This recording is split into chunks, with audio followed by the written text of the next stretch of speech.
जय सियाराम मित्रों।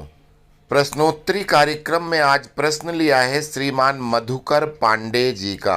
हालांकि उन्होंने ये प्रश्न एक व्हाट्सएप ऐप के ग्रुप पर पूछा था, लेकिन उनका सवाल समाज कल्याण के एक अत्यधिक महत्वपूर्ण विषय दहेज प्रथा के ऊपर आधारित है। अतः इस विषय को अच्छे से समझने के लिए आप लोगों को वीडियो शुरू से अंत तक अवश्य देखना चाहिए। समाज में प्रचलित दाइज, दईजा, दान और दहेज शब्दों का प्रयोग होता है। अब प्रश्न ये है कि आखिर इन शब्दों का क्या एक ही मतलब है? क्योंकि समाज में वामपंथियों और विदेशी हाथों से बनी विदेशी संस्कृति की रक्षक, सनातन धर्म की भक्षक कांग्रेस पार्टी द्वारा यही फैलाया गया है। आज के जमाने के लोग हिंदी संस्कृत पढ़ेंगे नहीं, रट्टू तोता अंग्रेजी के एक शब्द डोरी पढ़ लिया और सभी जगह उसी को लगा दिया। जब हम बेटी की शादी को निकल पड़े तो समाज में लगे ज्ञान देने कि दहेज प्रथा बहुत खराब है। आखिर हम दहेज क्यों दें?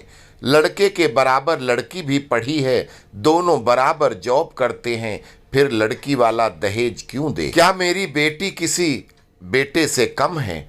आजकल वामपंथी विचारधारा में पल रही तथाकथित मैकाले शिक्षा के डिग्री धारक हमारी बेटियां भी कहती दिखेंगी कि ये जाति क्या है, ये धर्म क्या है, सब बकवास है, मेरा बॉयफ्रेंड ये वो इत्यादि बहुत सारी बातें बोलती मिल जाएंगी। ऑलमोस्ट 50% का न्याय सिर्फ मनी माइंडेड है और उनको दूल्हा पैसे वाला चाहिए, भले ही उसकी उम्र अपने खुद के पापा से ज़्यादा हो तो भी चलेगा, लेकिन पैसा और रसूख वाला चाहिए। लड़का किसी जाति से हो, किसी संप्रदाय से हो, पढ़ा हो ना पढ़ा हो, गोरा हो, काला हो, लंबा हो, ठिगना हो, सब चलेगा, लेकिन पैसे वाला होना चाहिए। बचपन से माता पिता ने खुद न खाकर उनको खिलाया, खुद पैदल चलकर उनको गाड़ी बाइक दिलाया, उनके एक इशारे पर कर्ज लाकर बिटिया रानी को सब कुछ दिलाया,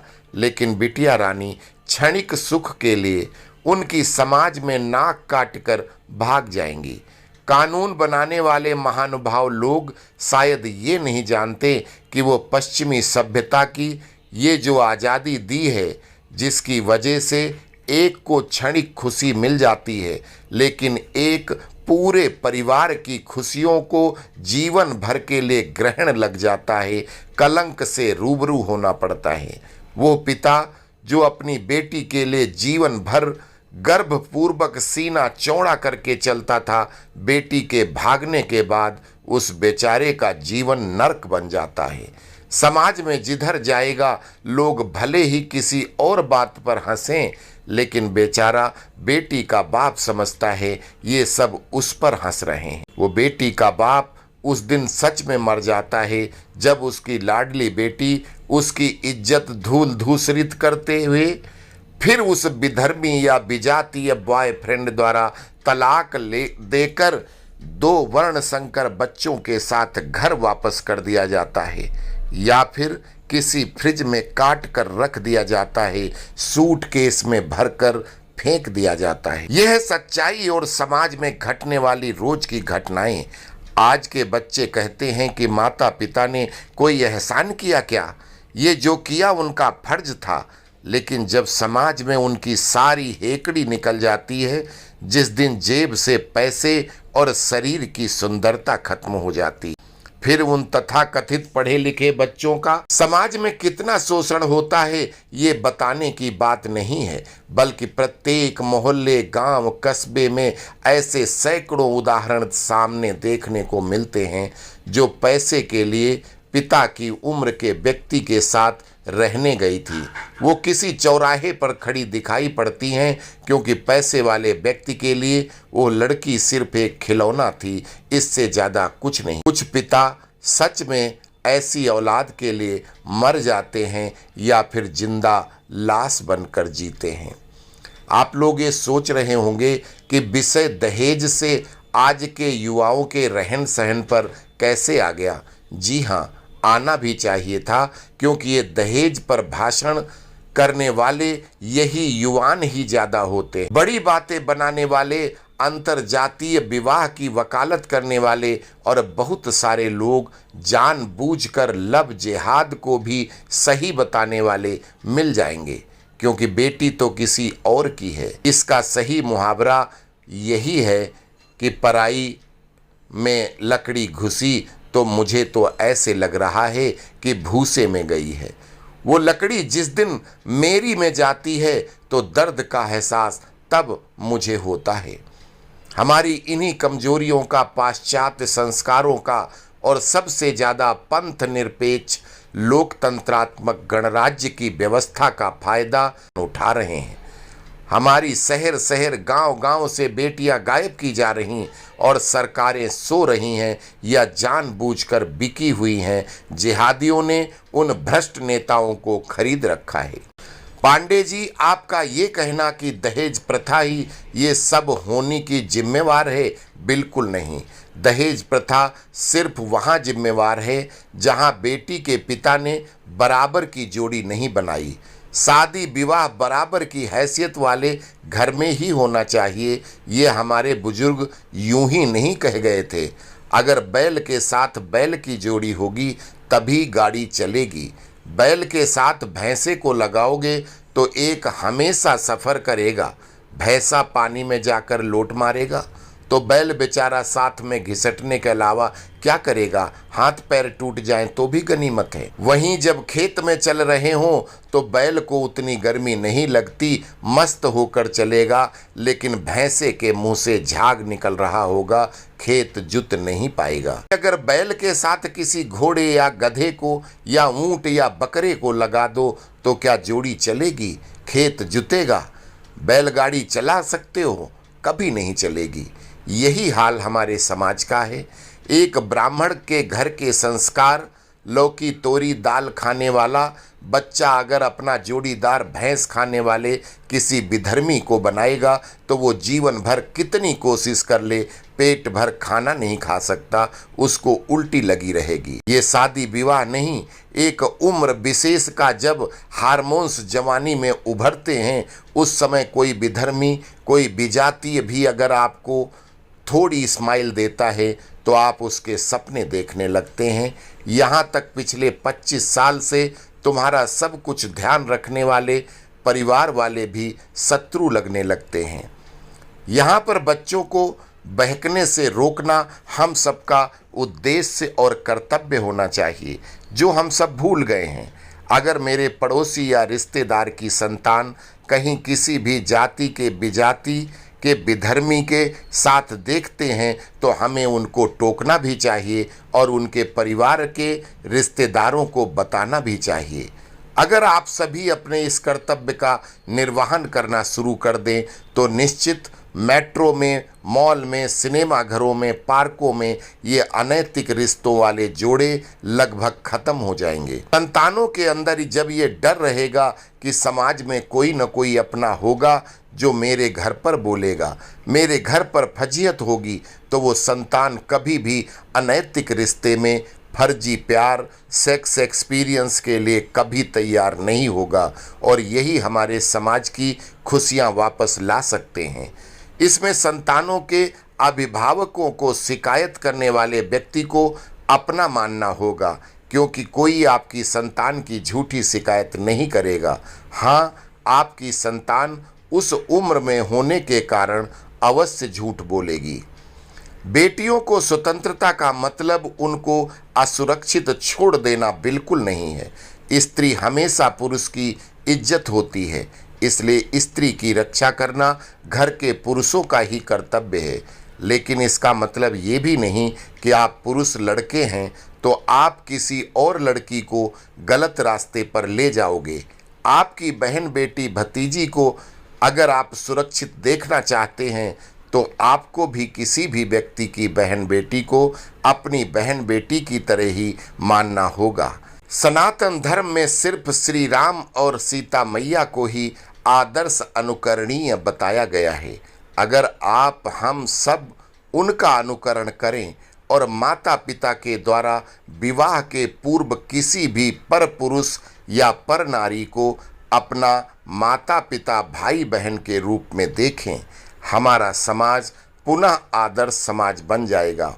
कोई बेटी किसी जिहादी की शिकार नहीं होगी, कोई अंतर जातीय विवाह की वकालत नहीं करेगा। मुझे मालूम है कि लोग वामपंथियों द्वारा 1920 में बनाई गई झूठी कृष्ण कथाएं बताएंगे, जो कथावाचकों द्वारा निरंतर फैलाई जा रही हैं। उनका उदाहरण देंगे, रास लीला, वस्त्रहरण लीला इत्यादि। उनके लिए सिर्फ इतना ही कहना है कि 11 साल से कम उम्र का बच्चा है तो उसको कौन से विज्ञान के आधार पर सेक्स लीला कहोगे, वो भी हजारों गोपिकाओं के साथ एक बच्चा। उन्होंने लीलाएं की, लेकिन वो नहीं जो वामपंथियों ने फैलाई। वैसे भी हमारे शास्त्रों ने भगवान श्री कृष्ण को सिर्फ स्मरणीय बताया है, उनका अनुकरण करने की इजाजत नहीं दी है। वहीं भगवान श्री राम को हमेशा अनुकरणीय कहा गया है।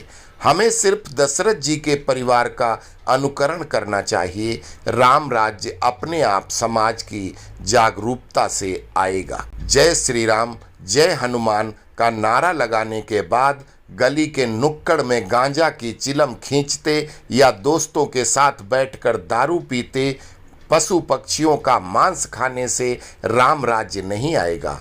राम राज्य सिर्फ राम को अनुकरण करके उनके द्वारा दिखाए गए मार्ग पर चलने से समाज में सभी राम राज्य ला सकते हैं। मित्रों, वापस आते हैं उस दहेज वाले विषय पर। दहेज शब्द बहुत बदनाम हो चुका है। आइए पहले इसका सही अर्थ समझें। हमारे यहाँ लगभग हर सनातनी व्यक्ति श्री रामचरितमानस से परिचित है। मानस में भगवान शिव और भगवान श्री राम के विवाहों का वर्णन है। विवाहोपरांत दाइज कन्या पक्ष द्वारा देने का वर्णन है। सबसे पहले देखते हैं शिव विवाह। दासी दास तुरग रथ नागा, धेनु बसन मणि वस्तु विभागा, अन्न कनक भाजन भरी जाना, दाइज दीन न जाई बखाना। सर्वज्ञ भगवान शिव को दहेज की क्या जरूरत थी? मित्रों, दहेज की नहीं, दाइज। दाइज का मतलब होता है कन्या का धन, जो कन्यादान के साथ उसके अपने परिवार के उसके हिस्से का अधिकार, जिसको न तो देने वाला कोई रोक सकता है और ना लेने वाले को यह अधिकार है कि वो मना करे। ये पुत्री के परिजनों का अपनी श्रद्धा अनुसार अर्थात अपने संकल्प के अनुसार जो वो अपनी संपत्ति में अपनी कन्या संतान को देना चाह रहे हैं, वो दान है, उसको दाइज कहते हैं। सर्वेश्वर भगवान शिव भी देने से रोक नहीं सके। भले ही उन्होंने वो सब अपनी पत्नी माता पार्वती की सहमति के बाद में ब्राह्मणों याचकों को बांट दिया, लेकिन उस समय दाइज को स्वीकार किया। दाइज में क्या था?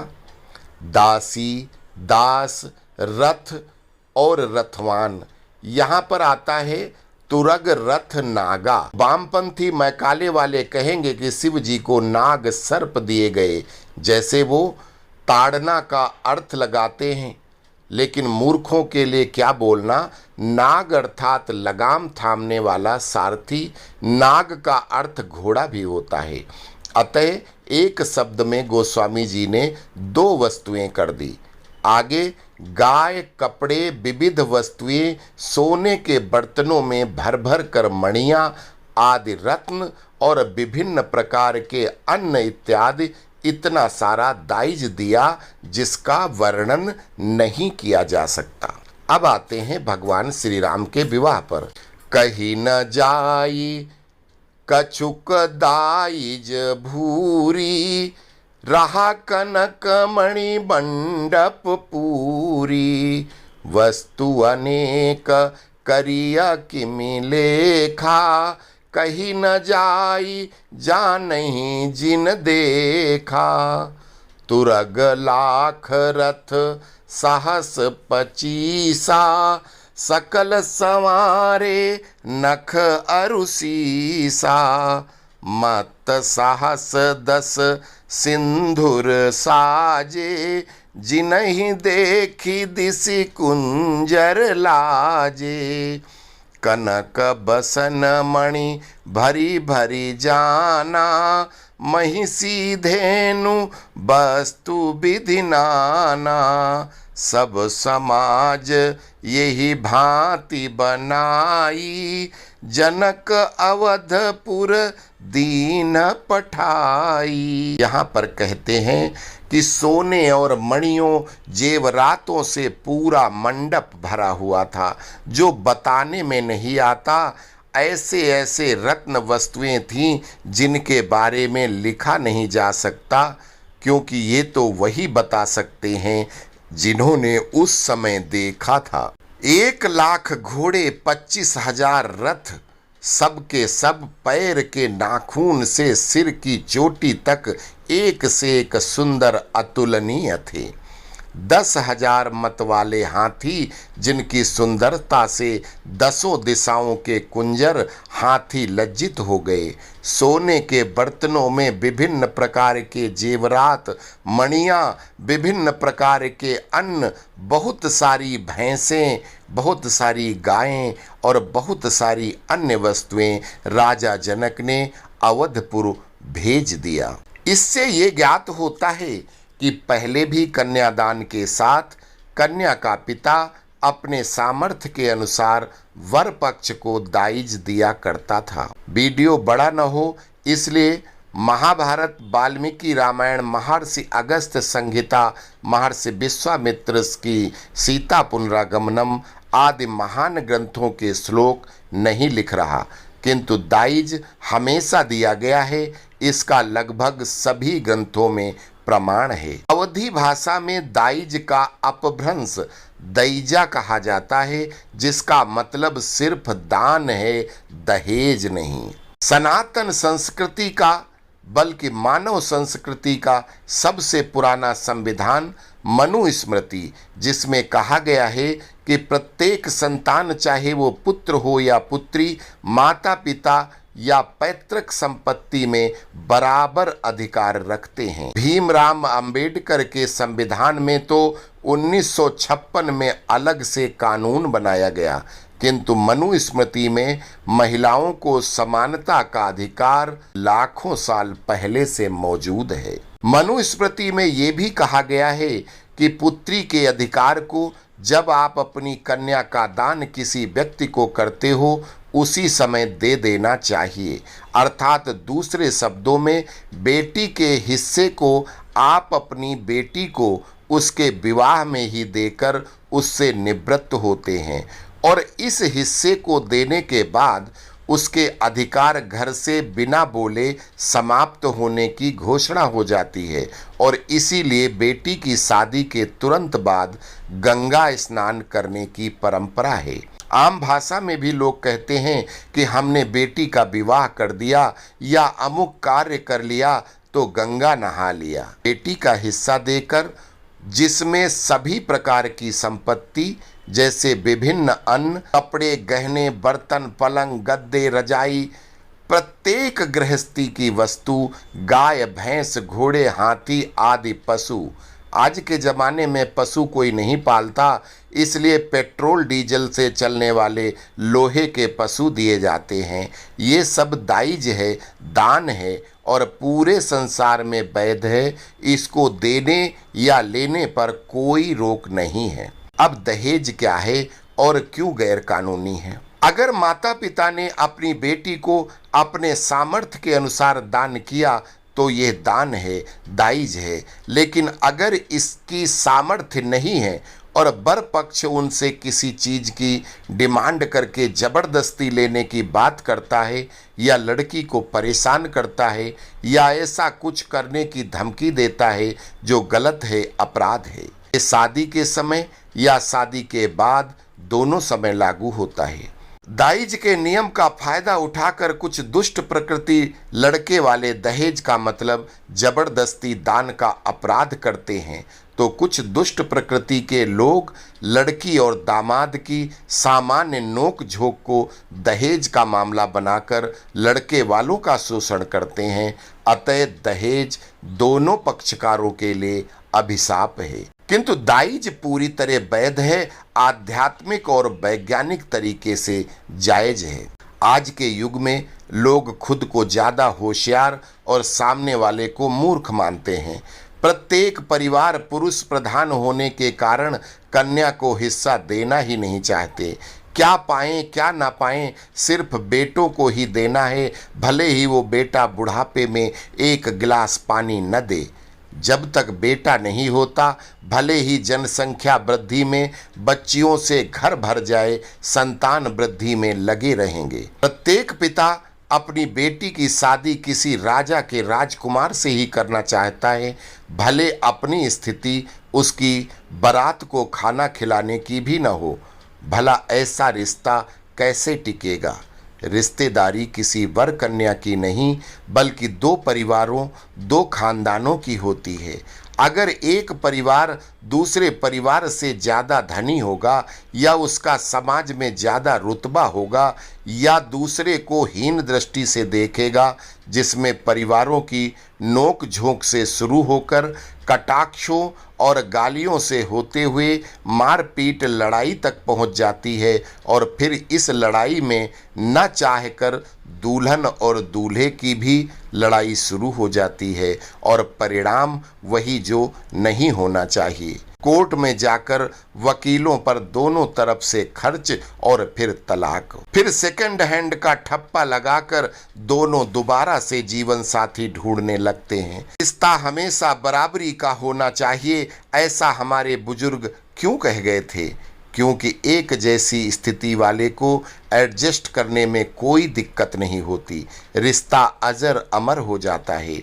ठीक वैसे जैसे दो बराबर के बैलों की जोड़ी एक जुए में जोतो तो हल बैल बैलगाड़ी सब सुरक्षित रहेंगे, और गलती से दूसरी तरफ गधा या ऊंट या बकरा लगा दो तो जुआ कितनी देर चलेगा, ये समझ लाने की सबको जरूरत है। कलयुग में विवाह के लिए तरह तरह के झूठ बोलकर शादी करते हैं। घर में भूनी भंग न हो, लेकिन शादी वालों के सामने उनके 65 बीघे तो पुदीना बोया रहता है। इस रिश्ते की नींव ही झूठ पर खड़ी हो, वो दीवार कितनी देर रुकेगी? और तो और बहुत से ब्राह्मणों ने तो अपने बाप भी बदल लिए। कितने उपाध्याय, पाठक आदि कोई अवस्थी बन गए, कोई पांडे, कोई वाजपेयी, अर्थात अपने आदि पूर्वज ही बदलकर झूठ बोलकर विवाह कर लाते हैं। बाद में पता चलता है तो कुछ लोग इज्जत के लिए चुप रह जाते हैं, पर ज़्यादातर रिश्ते टूट जाते हैं। आखिर क्यों हम सच के साथ नहीं चलते? पहले विवाह करने के बाद बेटी को खुद ससुराल में एडजस्ट करने की सलाह मायके वाले देते थे। आजकल लड़की की माँ और बाप ही लड़की को सबसे पहले भड़काकर ससुरालियों की नाक में दम करने की सलाह देते हैं। गलती से लड़का कुपुत्र है तो सफल भी हो जाते हैं, सुपुत्र है तो रिश्ते खत्म हो जाते हैं। इसीलिए सबसे पहले माता पिता सुधरें, अपनी बेटी की गृहस्थी में स्वयं आग न लगाएं। पहले के ज़माने में लड़की की माँ या लड़के की माँ किसी भी स्थिति में एक दूसरे के घर क्यों नहीं जाती थी? इसका एकमात्र कारण बच्चों के परिवार विघटित न हो। किसी भी बच्चे की माँ सबसे ज़्यादा प्यारी होती है। अगर किसी समधन द्वारा उसकी संतान के सामने समधन का अपमान हुआ तो क्लेश होना अनिवार्य होगा। फिर बदला लेने की परंपरा, फिर लड़ाई, फिर कोर्ट और फिर तलाक। अतः किसी भी संतान की गृहस्थी अगर सुखी रखनी है तो समधन के घर पर कभी नहीं जाना चाहिए, ना विवाह के पूर्व और ना विवाह के बाद। आज के ज़माने में अब किसी को किसी के ऊपर विश्वास नहीं है, और विश्वास की कमी के कारण वर पक्ष पहले ही सब कुछ तय कर लेता है। दहेज कानून के बावजूद वो लड़की वाले से उसके संकल्प की बात पूछता है, लेकिन कई बार कन्या पक्ष वाले चालाकी करते हैं। शुरू में कहेंगे मेरा संकल्प 50 लाख है, शादी पक्की हुई, वर पक्ष 50 लाख के हिसाब से स्त्री धन इत्यादि की व्यवस्था करता है। कन्या वाला अचानक बात बदल जाता है, विवाह हो गया, अब क्या करोगे, हम कुछ नहीं देंगे। लड़के वाला सारे खर्चे करने को विवश हो जाता है। लड़के की शादी में उल्टा कर्ज लेता है। ऐसी स्थिति में क्या वो परिवार उस लड़की वाले परिवार को दिल से अपना संबंधी बना पाएगा, जोड़ पाएगा? कभी नहीं। उसके संबंधों में गांठ पड़ी रहेगी। ऐसे रिश्ते कतई नहीं चल सकते। सब कुछ पारदर्शी रखो। जिसकी जितनी चादर है उतने पैर पसारे। चादर बची रहेगी, सर्दी भी नहीं लगेगी। संकल्प का मतलब ही कन्या धन होता है। हमारे कानिकुब्ज ब्राह्मणों में उसी अनुपात में सारे खर्च होते हैं। अगर लड़की वाले ने परीक्षा से तिलक तक मान लो 10 लाख कैश दिया, तो लड़के वाला उसमें 40% और लगाकर 14 लाख के स्त्री धन अर्थात जेवर और कपड़े का चढ़ावा देता है। उसके बाद लड़की वाला संकल्प का 40% और जिसमें सामान इत्यादि शामिल होता है देता है। लड़के वाला विभिन्न आडंबरों का भुगतान करता है। तिलक के खाने का होटल खर्च इत्यादि लड़के वाला देगा, तो बारात वाला खर्च लड़की वाला देगा। यहाँ तक पंडित जी, नाई, धोबी इत्यादि को दी जाने वाली दक्षिणा के भी परसेंटेज हैं। लड़की वाला 2 रुपये देगा तो लड़के वाला 4 रुपये देगा। यही परंपरा है। अतः हमारे समाज में दहेज कोई समस्या नहीं है। समस्या है एक दूसरे से प्रतियोगिता। अरे उसको ये मिला तो मुझे क्यों नहीं, ये भावना। समस्या है झूठ, प्रपंच, चालाकी, मक्कारी, जो संबंध जोड़ने से पहले से ही शुरू होते हैं।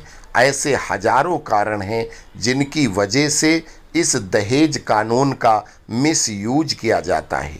जबकि संपूर्ण भारत में सिर्फ दहेज के लिए संबंध बिगड़े हों, शादी टूटी हो, यह संख्या ना के बराबर मिलेगी, नगण्य मिलेगी। जैसे समाज में SC/ST एक्ट का रियल में एक भी केस सच नहीं होता, ये हम सब जानते हैं, वैसे ही दहेज एक्ट का मिसयूज होता है। जैसे पुरुष की कोई गलती ना हो किंतु सामने वाली स्त्री कह दे इसने ऐसा किया है तो पुरुष की लंका लगनी तय है, वैसे ही दहेज एक्ट का कानून है। किंतु दहेज एक्ट का होना जरूरी भी है, क्योंकि भय बिनु होई न प्रीति। दहेज के लिए हमारी पहले बहुत सी बेटियां सच में जली भी थी। उनको सच में प्रताड़ित भी किया जाता था, इसलिए सख्त कानून आया था। किंतु अब उस कानून का सिर्फ दुरुपयोग ही होता है। अतः शादियां टूटना दहेज ही एकमात्र समस्या है, ऐसा बिल्कुल नहीं है। अस्तु। जय सिया राम।